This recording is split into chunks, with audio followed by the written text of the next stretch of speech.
All right, so would you mind going and spelling your name for me? Yeah, Jim Jantz, Jim, and then Jantz as in zebra. So I know you were talking about the churches, their housing and stuff. What kind of role does the rest of the community play in the operation? Um, we get support from the city council's kind of behind us. Um,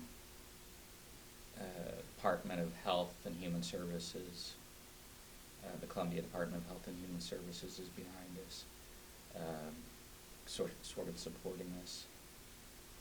When I say the city council is behind us, they're paying overtime for the police officers that come. So the police department, they offer an officer to come from between 6:30 and 9:30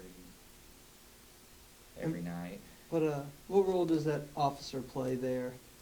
Just to, in my view, it's more of a deterrent.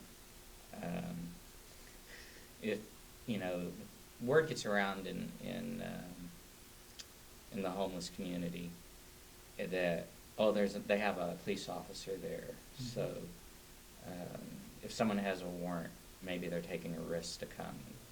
We don't check for warrants. The police officers don't check for warrants, but it's just to keep the peace, and if there's any trouble. So do you think you'd be able to do room in the inn without all the support you get from the police department or the backing of the city council or the volunteers themselves?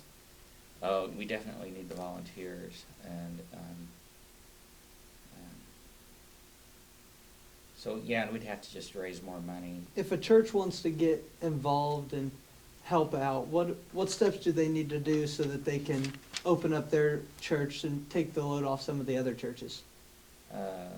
Contact CIRC, which is Columbia Interfaith Resource Center.